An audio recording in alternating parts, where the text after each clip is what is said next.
반갑습니다. 6월 13일 목요일 큐티 스케치 시간입니다.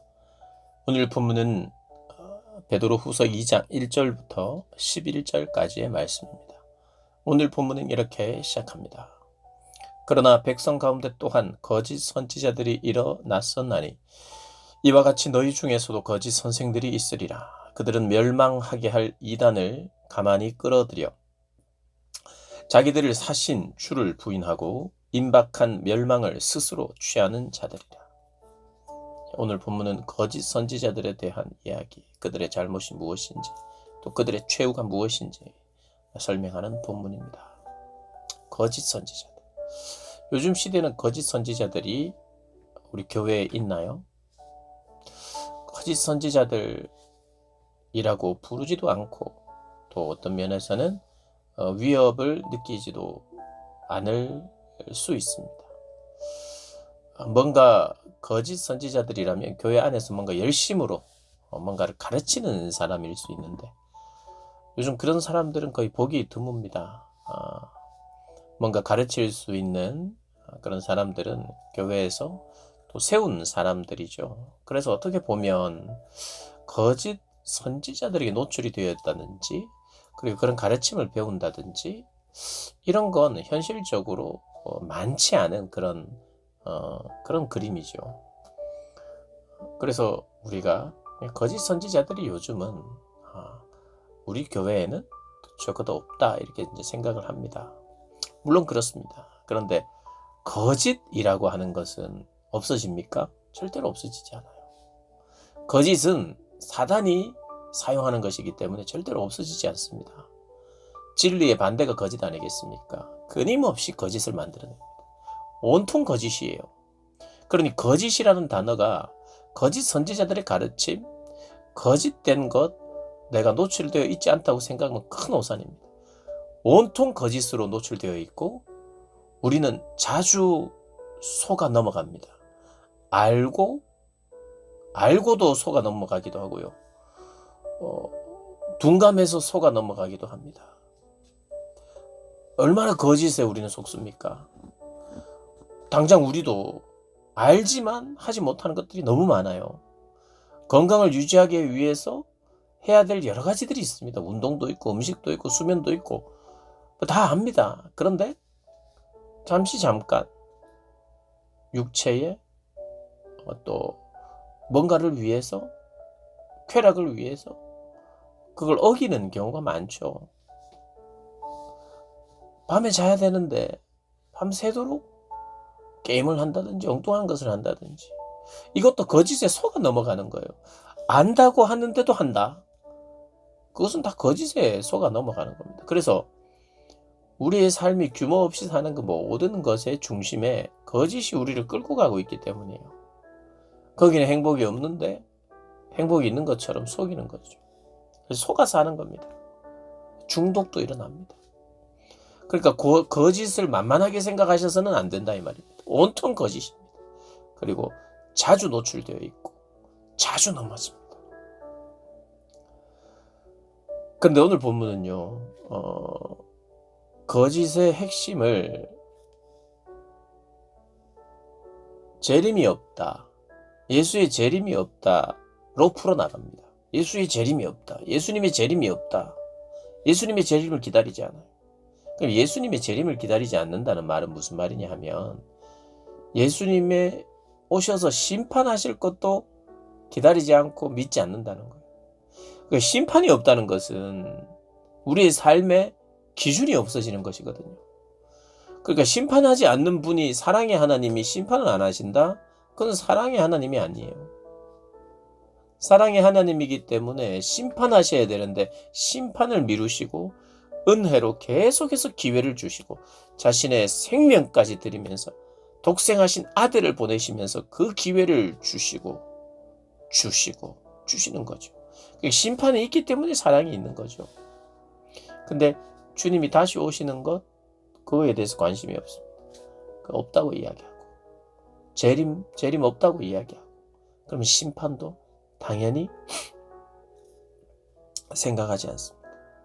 그래서 그들이 3절에 보면 2절 보면 호색하는 것을 따른다. 그리고 탐심이 있다 3절에. 그리고 자기의 이익으로 삼았다. 너희들을 이익으로 삼는다. 그러니까 자기 이득을 위해서 살아가요. 그러니까 이 사람들의 특징이, 거짓 선지자들의 특징, 거짓 가르침의 특징이 그냥 어떤 교리만 건드는 것 같은데, 예를 들어 재림이 없다. 재림이 뭐 중요하냐? 이렇게 탁 건드는 것 같은데, 그리고 현대의 어떤 사상과 잘 어울리거든요. 재림을 우리가 좀 우습다. 무슨 구름을 타고 다시 오시는가? 왜 오셔야 되나? 그냥 거기 계시고 우리가 가면 되지. 이렇게 쉽게 이야기하고 아주 우습게 여기는 시대가 사실은 되어가고 있는데, 재림이 없다는 것. 그분은 오십니다. 그 오신다는 것은요, 이 땅에서의 삶을 내가 개선하겠다는 거예요. 주님이 오셔서 심판하시겠다는 겁니다. 심판 주세요. 그분이 왕권을 회복하셔서 심판주가 되셨어요. 통치하시고 다스리고 그 통치 밖에 있는 사람들이 심판하시는 거예요. 그분의 통치에 굴복하지 않는 사람들이 심판한다. 이게 바로 주님의 구원과 심판입니다. 주님은 우리의 왕이십니다. 그분의 통치 아래로 들어가는 것이 은혜입니다. 그렇게 들어올 수 있도록, 그리고 그렇게 그 백성으로 받아 주시기 위해서 우리 주님이 죽으셨죠. 부활하셨죠.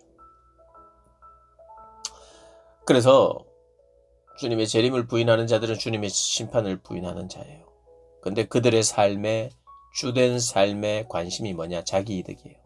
그러니까 자기 이득에 온통 관심이 사로잡혀 있으면, 이제 거짓 선지자다 뭐다 이걸 잘 떠나서요, 자기 이득에 굉장히 사로잡혀 있으면 진리를 받아들이지 못합니다. 나는 내 이득, 이기심, 이런 것에 나는 충만하지만, 그러나 주님의 재림에 대해서 나는 반대하지 않는다? 그럴 수가 없습니다. 주님의 재림을 반대하는 사람이에요. 왜냐하면 주님은 심판하시거든요. 무엇을 심판하시냐면 이기적인 삶을 심판하세요. 이기적인 삶을 심판하십니다. 그게 죄예요. 나를 위해서 사는 것이 죄예요. 그리스도를 위하여 사는 것.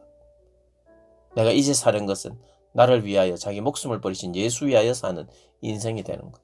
예수를 따르는 인생이죠. 그런데 자기를 따르는 인생, 그 인생은 절대로 예수님의 재림을 받아들일 수 없는 거예요. 그래서 왜냐하면 내 삶을 심판하시는데, 심판의 기준이 나 자신을 위한 삶, 내 인생의 내 주인이 내가 된 사람을 심판하시는 거거든요.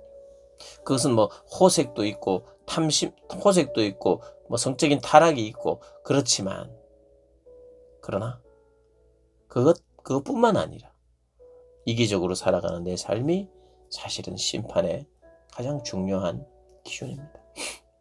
그래서 내가 더 잘 살아야 되는 사람이,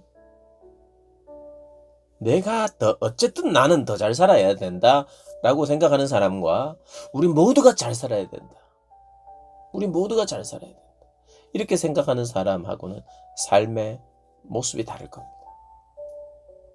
우리 모두가 공산주의가 되자는 뜻이 아니라 사회주의로 우리 모두가 이 분배를 균등하게 해야 된다, 이런 말을 하는 게 아니라 우리가 함께 누려야 된다. 우리는 함께야. 그게 사랑이죠. 그러면 이기적으로 살 수 없고 이타적으로 살게 되죠. 누군가의 도움이 되기를 원하죠. 그래서 사실은 우리 성경을 보면요, 이기적으로 사는 사람들은 그냥 타락해버려요. 호색하고 남색하고 미워하고 싫어하고 싸우고 지지고 볶고 파괴하고 파멸시키는 타락의 자리로 갑니다. 자기 쾌락을 위하여, 더 많은 것을 가지기 위하여 도둑질하고 살인하고 죽이고, 욕심을, 이기심을 더 발현하고 가득 채울 때 타락으로 자리로 가요. 그런데 그 타락하고 욕심 가운데, 정욕 가운데 살아가는 그 인생을 보면서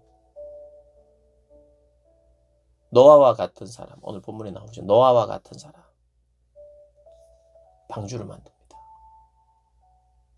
그러니 거짓된 자들은 자기 이득을 위하여 타락해 가지만 경건한 자, 참된 자, 거짓이 아닌 진짜는 노아처럼 누군가의 구원을 위한 도구가 되는 삶을 살아요. 이 땅에서. 그러니까 이 땅에서 그리스도인은 누구냐면 방주를 만드는 사람이에요. 방주를 만드는 사람. 만들어야 돼요. 구원을 위하여. 물론 이 노아는 원래 이 자기 가족만 들어갔지만 자기 가족만을 위한 건 아니거든요. 동물들도 위하고. 또 누군가가 방주에 탈 수 있다면 그 방주에 탈 수 있는 기회를 120년 동안 만들면서 그 기회를 주는 것이죠. 누군가의 도구가 구원을 위한 도구가 됩니다. 도구가 돼요. 그러니까 우리가 생각을 해야 돼요. 그리스도인이 된다는 것. 하나님 내 인생 책임져 주세요. 나는 이기적으로 살고 남보다 더 잘 살기 위하여 지금 살고 있는데 그게 잘 안 되네요. 이기적으로 더 잘 살 수 있도록 해주세요. 이렇게 기도하면 우리 주님이 도와주실까요? 우리 주님을 만나는 게 그런 만남인가요? 그거 아니죠. 우리 주님을 바라보면 그 주님은 구원의 방주와 같은 분이세요. 구원의 주님이시잖아요. 그러니까 우리에게 방주를 만들라고 말씀하시는 분이에요. 그래서 도구가 돼야 돼요. 그게 그리스도인입니다. 여러분은 주님이 구원의 주님이신데 그 구원의 주님이 요구하시는 게 뭐였나요? 무엇이었습니까? 누군가를 위한 도구가 되기를 원하여 말씀하시고 그 말씀을 들으셨나요? 혹시 그런 건 듣지 못했다면 어떻게 보면 주님의 말씀을 한 번도 듣지 못했을 가능성이 많습니다. 듣고 싶은 것만 들었을 그런 확률이 많습니다. 주님이 나를 사랑하고 나를 위하여 해주신 것만 들었는지 모르겠습니다. 구원의 이유, 구원의 목적, 구원 그 이후에 나는 어떤 삶을 살고 있는가 한번 되돌아보면서 주님이 불러주시고 계시는 너는 구원의 방주를 만들라 말씀하시는 그 말씀에 응답하고 그 음성을 듣고 거짓이 아니라 진짜가 되시는 저와 여러분 되시길 주님의 이름으로 축복합니다.